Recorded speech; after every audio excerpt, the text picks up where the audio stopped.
తిరుమల లడ్డూకు వాడే నెయ్యిని కల్తీ చేసి వైసీపీ నేతలు అడ్డంగా దొరికిపోయారని విజయనగరం ఎంపీ కలిశెట్టి అప్పలనాయుడు అన్నారు. చేసిన పాపాన్ని ఆధారాలతో సహా సిట్టు తేటతెల్లం చేయడంతో ఏం చేయాలో దిక్కుతోచక మళ్లీ ప్రజలను మభ్యపెట్టేలా కూటమి ప్రభుత్వంపై అవాస్తవాలు ప్రచారం చేస్తున్నారని మండిపడ్డారు. ఇప్పటికైనా చేసిన తప్పును ఒప్పుకొని జగన్తో పాటు వైసీపీ నేతలు హిందూ భక్తులకు క్షమాపణ చెప్పాలని కలిశెట్టి డిమాండ్ చేశారు. జగన్మోహన్ రెడ్డి అండ్ టీం ఈరోజు అడ్డంగా దొరికిపోయి కల్తీ నెయ్యితో తయారు చేసి హిందూ భక్తుల మనోభావాలు దెబ్బతీసే విధంగా వాళ్ళు వ్యవహరించారు.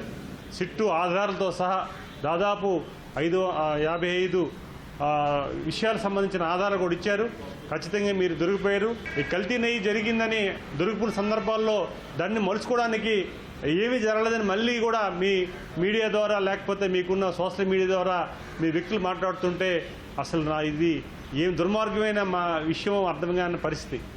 అది కూడా కప్పుచ్చుకోవడానికి మళ్ళీ తప్పుదోవగా ప్రభుత్వాన్ని ప్రభుత్వాన్ని తప్పుదోవ పట్టే విధంగా మీరు మాట్లాడుతున్న తీరు కూడా గమనించవలసిన అవసరం ఉందని తెలియజేసుకుంటూ ఈరోజు ప్రజానీకానికి ఖచ్చితంగా వారు బహిరంగ క్షమాపణ చెప్పుకోవాలి.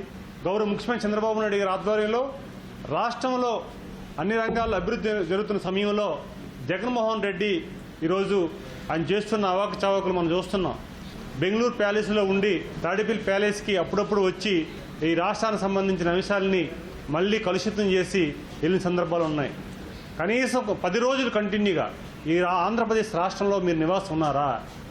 ఈ రాష్ట్రం కోసం మీకు తెలుసా? పారిశ్రామిక అభివృద్ధి జరగకూడదని మీకు అసూయ.